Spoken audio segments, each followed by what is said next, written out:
Hi everyone and welcome back to my studio.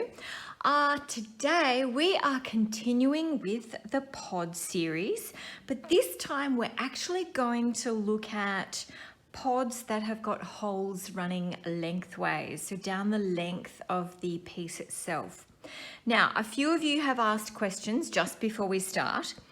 A few of you have asked questions about how we're going to put thread holes in these.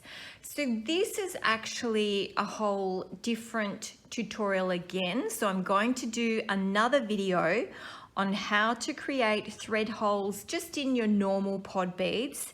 This one is completely different from the beginning. So I'm going to do this video first and then we will look at creating thread holes in the next video. All right, so these are just some of the pods I've created and you can see all the thread holes are running through down the length of the piece. So let's move those out of the way and let's have a look here. So this is how I start with a normal pod. So the very first video, if you haven't seen that one, go and watch that video because that shows how to create the basic log with no thread hole or with no hole in the middle, and it shows you how to create the basic pod as well. So go watch that one first. Today we're going to create this and we're going to shape our pods from this little log of clay with a hole through the middle. All right, excuse me, let's get started on this one. Now here's a lovely sheet of clay I prepared earlier, and I'm going to cut a bevel edge to start off with, and I'm going to pull in a skewer. Now, oh, look at this skewer. So this skewer is actually very wonky. So I'm not using him. I want a nice straight skewer. So when I twirl it around, I just get, there's no lumps or bumps or variations in it. All right, so I'm going to start by rolling my clay. Remember, your clay has a memory. You would have seen that from the curves and coils video. So you can't just kind of shove it up around the skewer. You kind of have to ease it gently and tease its way around the skewer. We do not want any air in here because if we do, that's going to affect our piece. So tease it nice and gently around the skewer. Take some time to do it, like I am. Taking a long time to do it, but that's okay. All right, once you get it started, you can roll.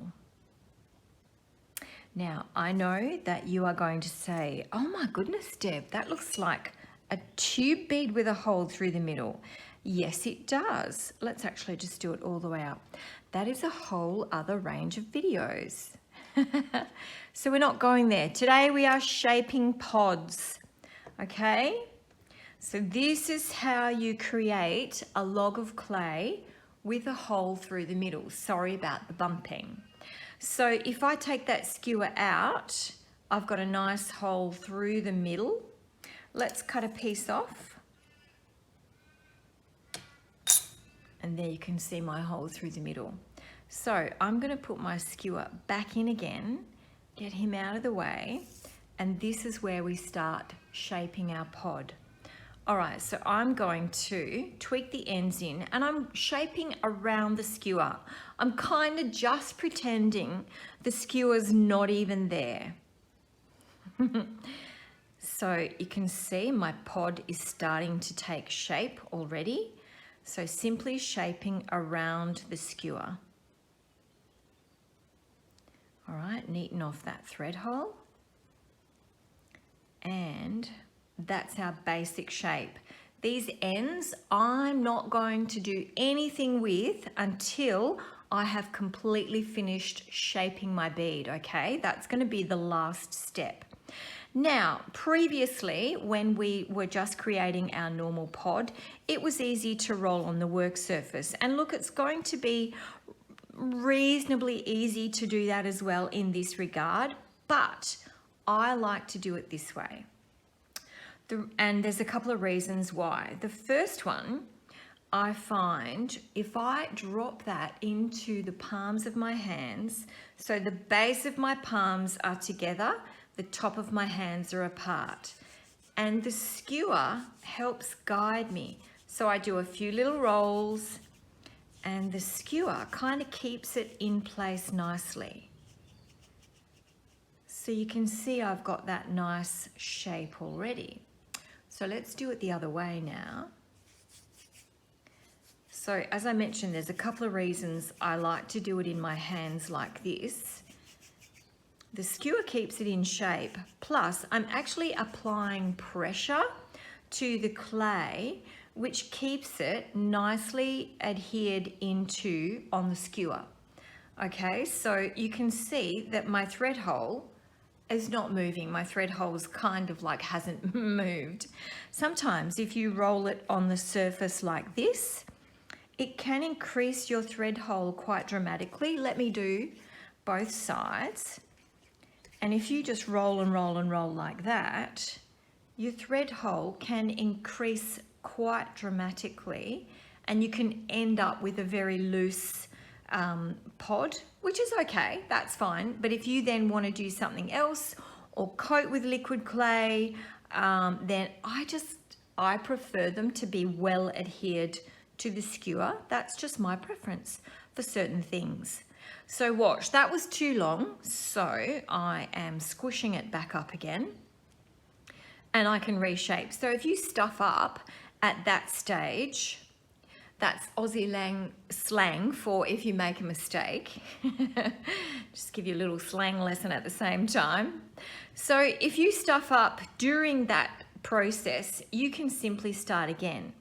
But let's get those ends nicely compressed on, okay? And let's compress that one. So just push the clay onto the skewer.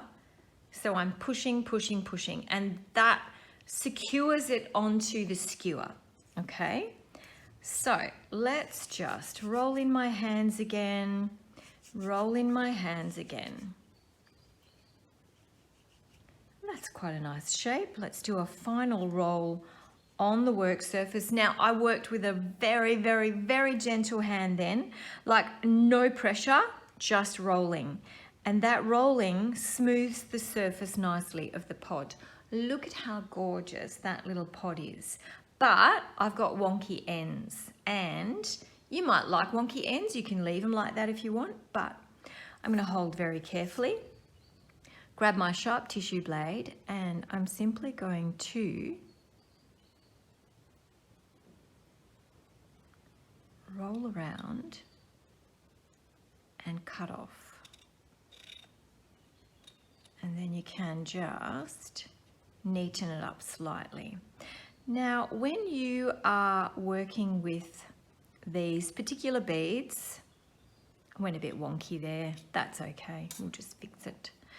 When you're working with these particular beads, you're not going to get a super fine point like you can with the pods that don't have the thread hole. And that's okay, you just need to remember, this is a different type of pod. So this is the thread hole running lengthways. So if you need to just neaten that up slightly, you can. So there you have it. You can cure on the skewer if you want to, or you can take it off and you can curve it slightly if you want to. I'm not sure how far you can go with, you know, curving it and coiling it like we did in the curve and coil video, because too much manipulation, of course, is going to squash our thread hole. But, you know, gentle curves and coils would probably work okay. So there you go. I'm just going to leave it straight because that's what we're doing in today's session. And that's a nice, easy little pod that we've got there, okay? Now, you can just see this is just a variation, and that one's probably almost identical. And this one here, these are all raw clay, by the way, so I can manipulate them and move them around. So this was more the sea urchin spine shape of this one. But you can see, you can actually create quite a good range, of different beads using this process. All right, let's get those out of the way because I'm just going to show you this little one here. So this pod, you notice, has a much finer thread hole. The reason being, I used a bead needle as opposed to a skewer.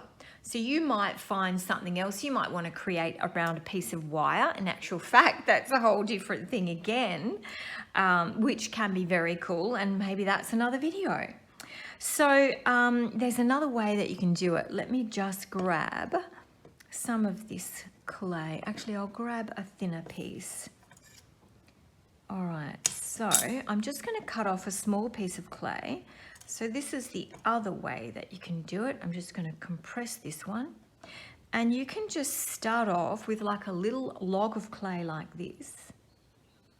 And then pierce with the beading needle and shape around it. And I'm not going to run through that whole shaping process because it's exactly the same process as I created for this one, or this was the very first one I did right here. So it's exactly the same process. So I don't really think I need to show you again. So I think that's probably about all we even needed to talk about in this video. So you can see that by shaping that one up again, I'm going to get this. If you actually think, that's way too much clay there, I just don't want that much, just chop some clay off and start again. So, you know, nothing's wasted. It's all good. You can't make too many mistakes with polymer clay, can you really? All right, so this is our little video on how to create a pod bead with a thread hole running through the center. So keep a lookout for the next video in the pod series because that is going to be about creating thread holes in all of our pods that we've been creating so far. So that is it from the studio today. Thank you guys for joining me, and I will see you next time. Bye for now.